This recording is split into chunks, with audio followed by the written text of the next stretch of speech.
Di lereng pegunungan Wonosobo, berdiri sebuah desa kecil yang terkenal dengan kesejukan udaranya.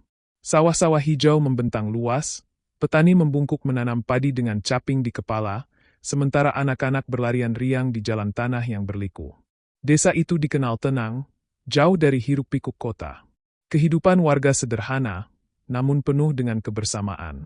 Rumah-rumah kayu dengan dinding bambu berjejer rapi, sebagian sudah diganti dengan tembok setengah jadi.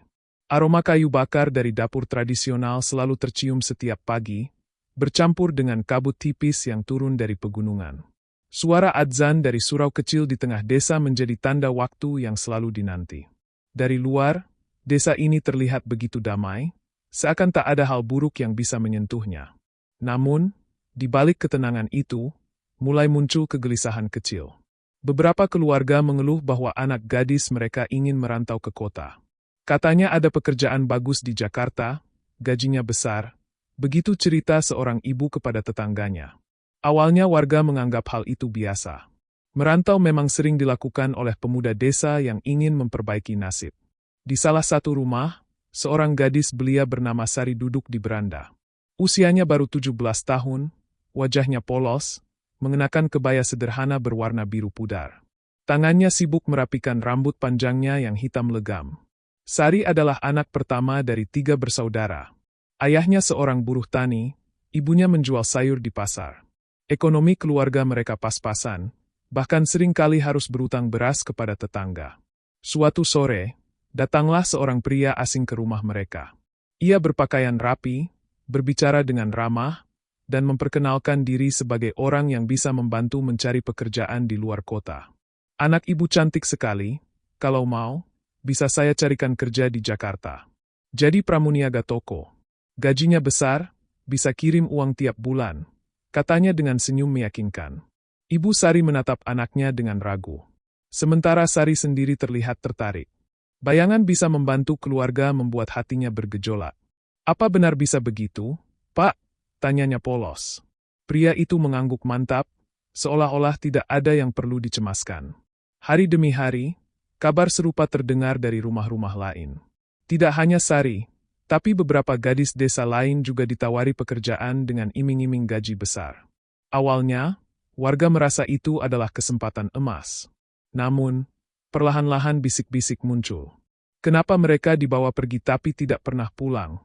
Tanya seorang bapak dengan nada cemas. Desa yang biasanya tenang mulai dipenuhi tanda tanya. Hilangnya beberapa gadis secara bersamaan membuat sebagian warga gelisah, meski banyak yang masih menutup mata, memilih percaya bahwa anak-anak mereka sedang bekerja di kota. Mereka tidak tahu bahwa di balik senyuman ramah pria asing itu tersembunyi niat jahat.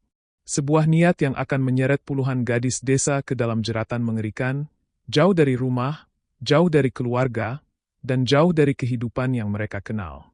Dan begitulah awal dari malapetaka yang akan mengguncang seluruh Wonosobo. Kabar tentang pekerjaan bergaji besar itu menyebar cepat di desa. Pria asing yang mengaku bernama Surya kini sering terlihat mondar-mandir.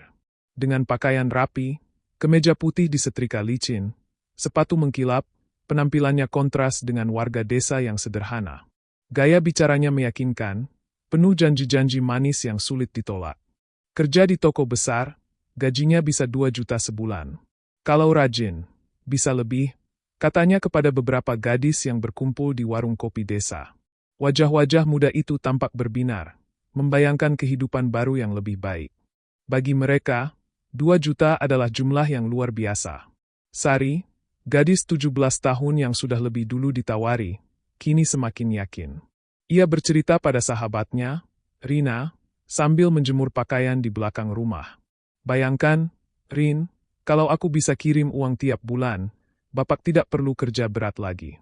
Adikku bisa sekolah tinggi. Rina terdiam, hatinya bimbang. Namun kata-kata sahabatnya perlahan menumbuhkan keinginan yang sama. Surya bukan hanya pandai merayu gadis, tetapi juga tahu cara mendekati orang tua. Ia mendatangi rumah-rumah, menawarkan bantuan dengan sopan.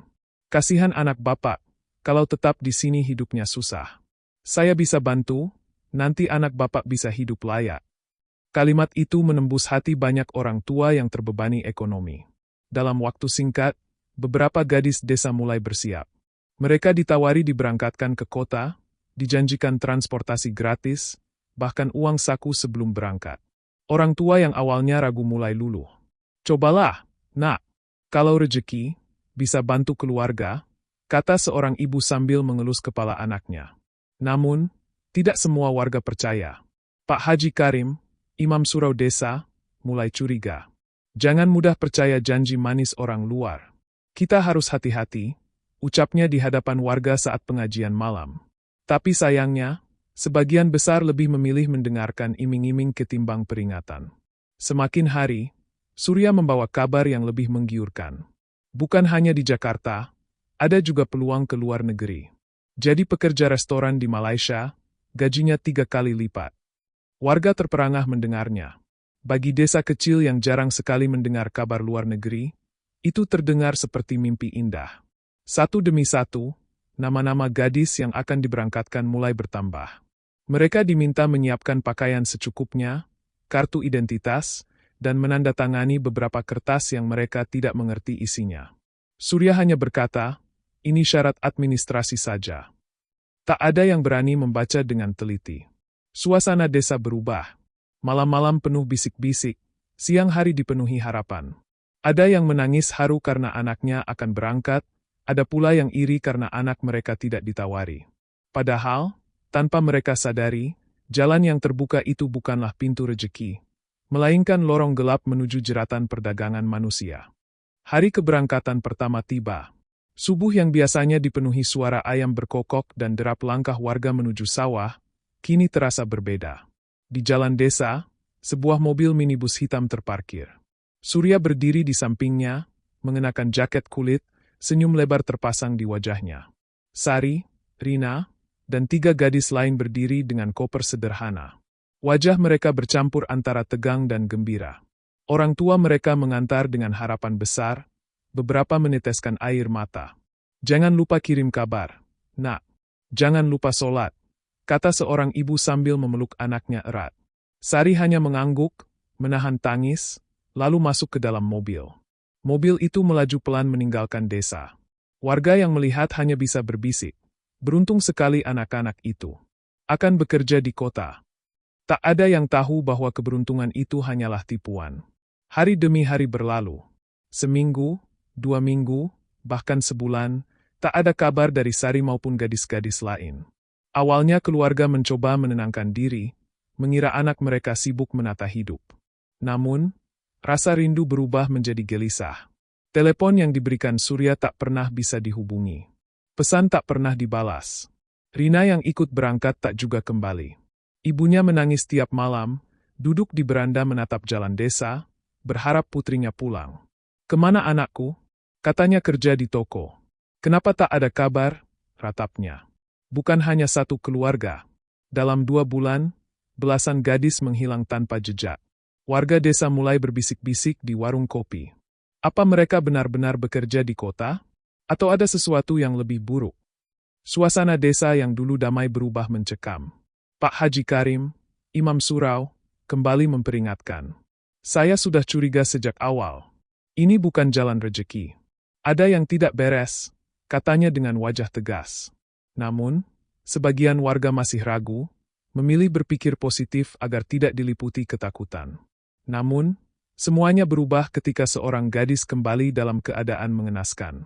Namanya Lina, tubuhnya kurus kering, wajah pucat, mata cekung. Ia ditemukan di terminal kota tetangga, dibawa pulang oleh polisi. Dengan suara terbata, Lina bercerita bahwa mereka bukan dibawa bekerja di toko, melainkan disekap dan dijual ke luar negeri sebagai pekerja ilegal. Tangis pecah di desa. Orang tua yang anaknya hilang menjerit histeris. Para ibu jatuh pingsan mendengar cerita Lina. Desa yang tenang kini benar-benar porak-poranda. Semua orang sadar, mereka telah ditipu. Dan Surya, pria yang ramah itu sudah lama menghilang, lenyap tanpa jejak, meninggalkan luka yang dalam bagi puluhan keluarga. Desa itu hening malam itu. Namun di sebuah rumah sederhana, suara tangisan pecah. Lina, gadis 18 tahun yang baru kembali, duduk di tikar pandan dengan tubuh gemetar. Pakaian yang ia kenakan lusuh, wajahnya pucat pasi, mata cekung penuh trauma. Di sekelilingnya, para warga duduk melingkar, mendengarkan dengan napas tertahan. Itu bukan kerja di toko, bukan restoran. Suara Lina bergetar. Ia berhenti sejenak, air matanya jatuh ke lantai. Ibunya yang duduk di sampingnya memeluk erat, berusaha menenangkan. Ceritakan saja, nak. Biar semua orang tahu. Lina menarik napas dalam-dalam, lalu melanjutkan. Kami dibawa ke kota, katanya untuk mengurus dokumen. Tapi ternyata, kami dikurung di sebuah rumah besar dengan pagar tinggi. Semua pintu dijaga pria berbadan besar. Tidak ada yang boleh keluar. Warga saling berpandangan. Hening mencekam. Lina melanjutkan dengan suara parau. Mereka ambil semua identitas kami.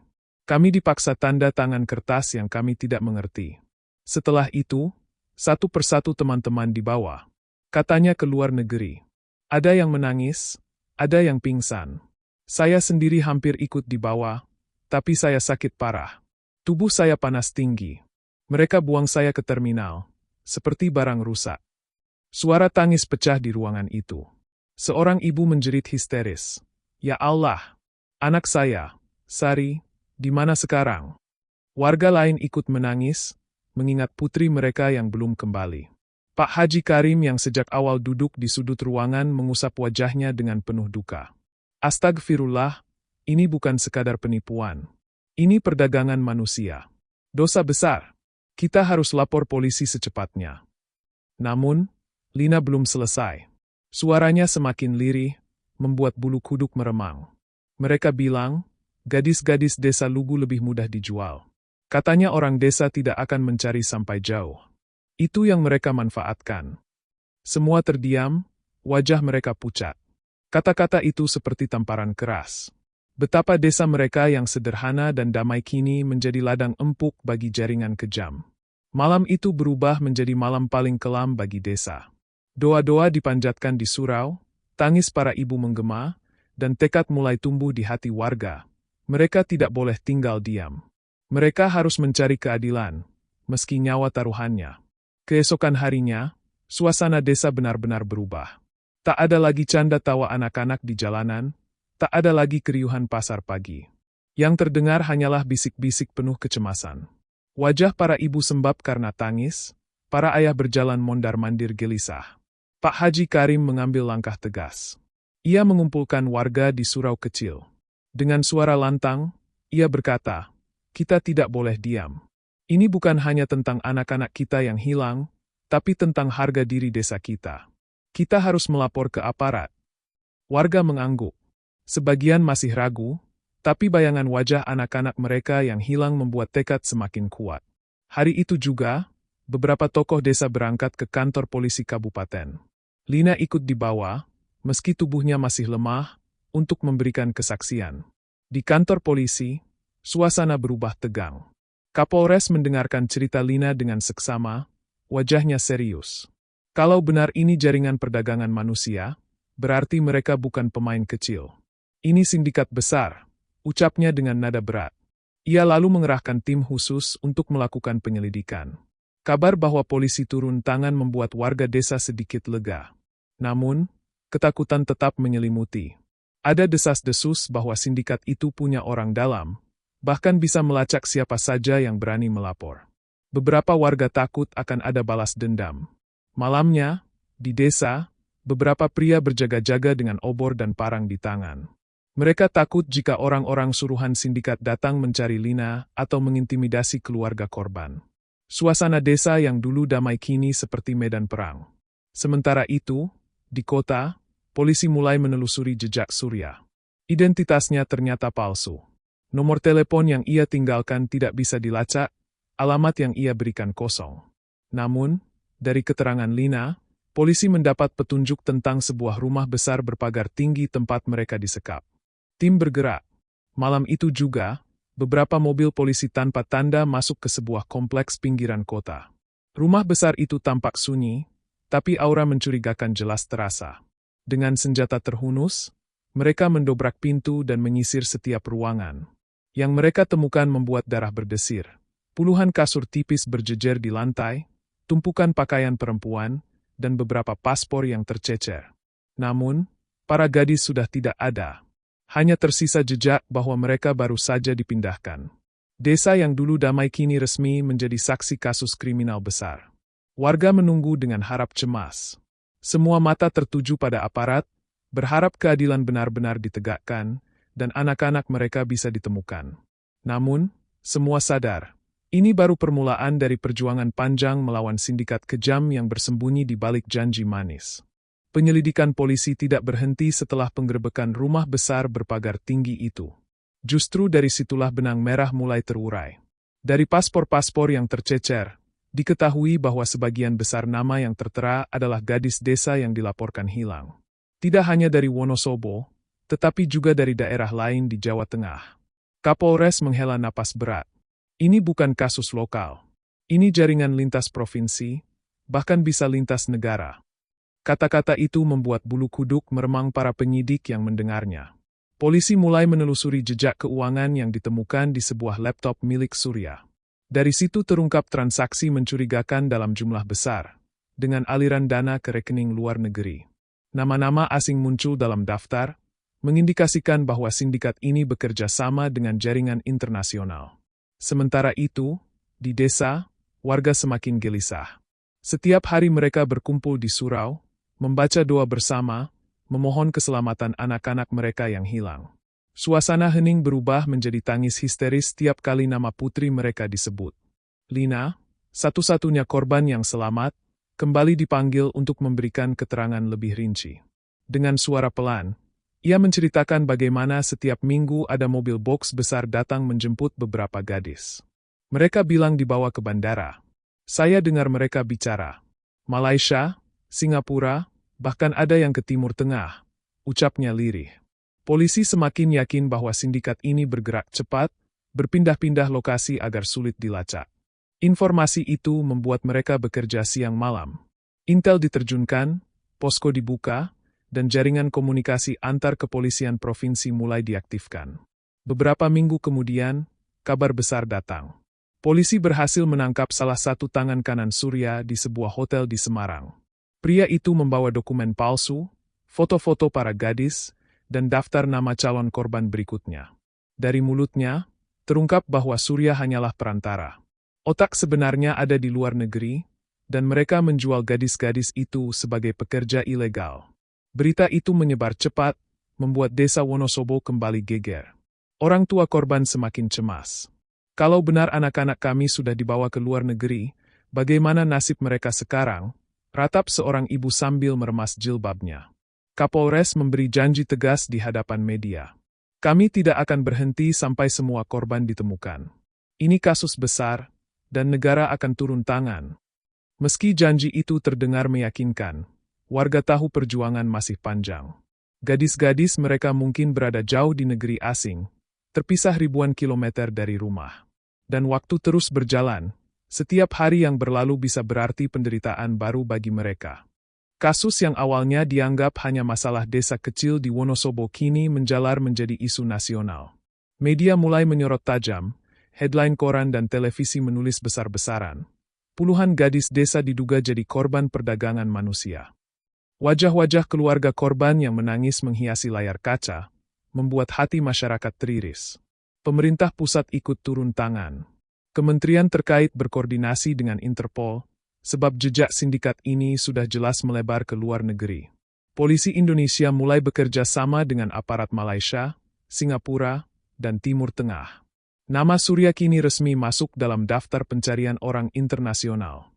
Di desa Wonosobo, warga tetap diliputi kecemasan. Setiap malam surau dipenuhi doa. Pak Haji Karim berdiri di depan jamaah, memimpin istighosah. Suaranya berat, namun penuh keyakinan. Kita tidak boleh putus asa. Allah Maha Tahu, Maha Kuasa. Anak-anak kita dalam genggamannya. Suasana hening, hanya tangisan para ibu yang pecah di sela doa. Sementara itu, di luar negeri, informasi mulai mengalir. Aparat Malaysia menemukan sekelompok pekerja ilegal yang wajah-wajahnya sesuai dengan foto para gadis desa. Mereka ditahan di sebuah rumah kontrakan kumuh, dijaga ketat oleh sindikat. Dari situ, terungkap bahwa jaringan perdagangan manusia ini memiliki alur panjang. Dari desa-desa miskin di Indonesia, lalu transit ke kota besar, hingga diselundupkan melewati jalur laut dan udara dengan dokumen palsu. Polisi Indonesia bersama aparat luar negeri merancang operasi gabungan. Nama operasi itu adalah Operasi Pulang. Fokus utamanya, menyelamatkan korban, sekaligus menangkap otak sindikat. Namun, tugas itu tidak mudah. Sindikat ini cerdas, mereka selalu punya orang dalam, selalu selangkah di depan. Setiap kali aparat mendekat, mereka memindahkan para korban. Bahkan, beberapa korban dipaksa menggunakan identitas baru agar sulit dilacak. Di desa, kabar operasi itu membuat hati keluarga korban campur aduk. Ada harapan besar, tapi juga rasa takut. Bagaimana kalau anak-anak kami sudah dijual jauh ke negeri asing? Bagaimana kalau mereka tidak bisa pulang lagi? Keluh seorang bapak dengan mata sembab. Namun, semangat untuk melawan tidak surut. Polisi berjanji bahwa perburuan ini tidak akan berhenti, meski melintasi batas negara. Jejak sindikat sudah jelas, dan waktunya tinggal menunggu momen yang tepat untuk menyerang. Hari-hari penuh ketegangan itu menjadikan desa Wonosobo bukan lagi sekadar kampung kecil di lereng gunung.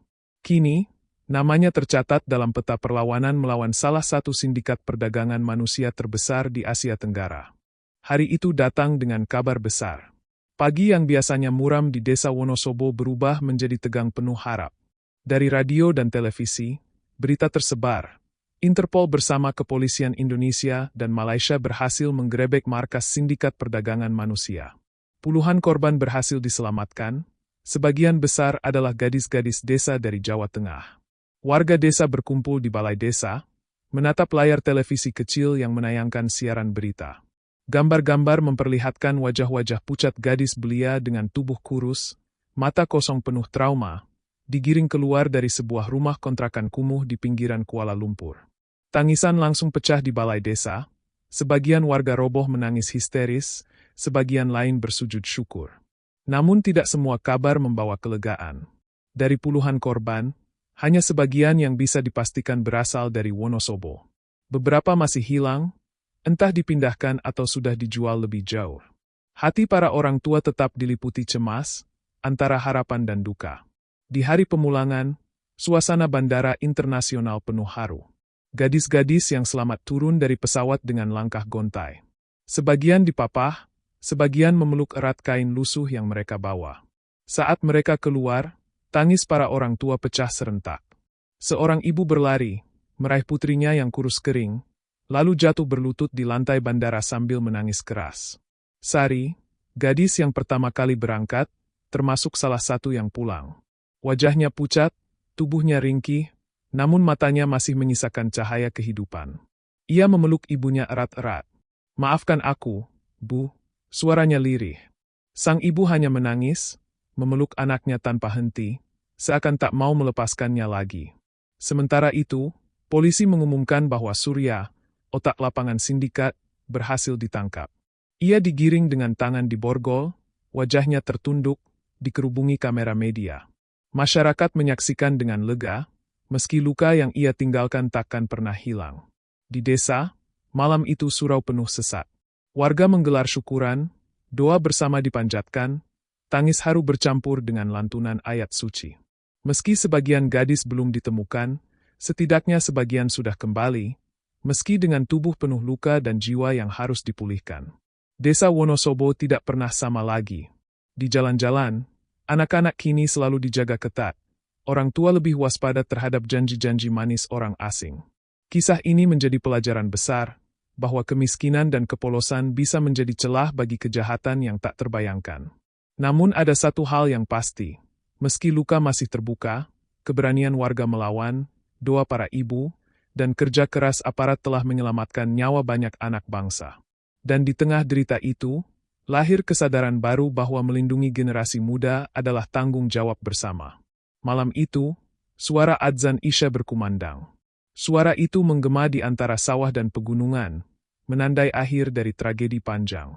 Tapi juga menjadi awal dari tekad baru, menjaga desa agar tidak lagi disentuh oleh sindikat kejam.